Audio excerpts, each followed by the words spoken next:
நாடு முழுவதும் 13 மாநிலங்களில் உள்ள 89 மக்களவை தொகுதிகளில் நாளை இரண்டாம் கட்ட தேர்தல் நடைபெறவுள்ளது. ஓம் பிர்லா, ராகுல் காந்தி, சசி தரூர், நடிகை ஹேமா மாலினி உள்ளிட்ட நட்சத்திர வேட்பாளர்கள் போட்டியிடும் தொகுதிகளில் நாளை வாக்குப்பதிவு நடைபெறுவதால் மிகுந்த எதிர்பார்ப்பு எழுந்துள்ளது. 18வது மக்களவைக்கான தேர்தல் மொத்தம் 7 கட்டங்களாக நடைபெற்று வருகிறது. தமிழ்நாடு உள்ளிட்ட 21 மாநிலங்களில் உள்ள 102 தொகுதிகளில் கடந்த 19ஆம் தேதி முதற்கட்ட வாக்குப்பதிவு நடைபெற்றது. இதில் சுமார் 62% வாக்குகள் பதிவாகின.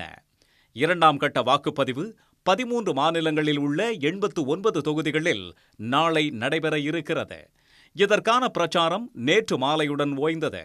நாளை காலை 7 மணி முதல் மாலை 5 மணி வரை வாக்குப்பதிவு நடைபெற இருக்கிறது. கேரளாவில் ஒரே கட்டமாக 20 தொகுதிகள், கர்நாடகத்தில் 14, ராஜஸ்தானில் 13 தொகுதிகளில் நாளை வாக்குப்பதிவு நடைபெறுகிறது. அத்துடன் உத்தரப்பிரதேசம், மராட்டியத்தில் தலா 8 தொகுதிகள், மத்திய பிரதேசத்தில் 7 தொகுதிகள், அசாம் மற்றும் பீகாரில் தலா 5 தொகுதிகளில் வாக்குப்பதிவு நடத்தப்பட உள்ளது. மேற்கு வங்கம், சத்தீஸ்கரில் தலா 3 தொகுதிகள், ஜம்மு காஷ்மீர், மணிப்பூர், திரிபுராவில் தலா 1 தொகுதியில் என தேர்தல் நடைபெற இருக்கிறது.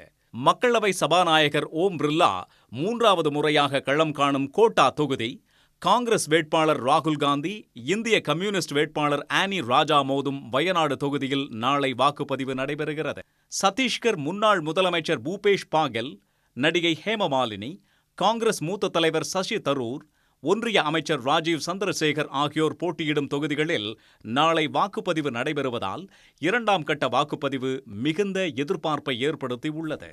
உடனுக்குடன் செய்திகளை தெரிந்து கொள்ள சன் நியூஸ் பெல் ஐகானை கிளிக் பண்ணுங்க.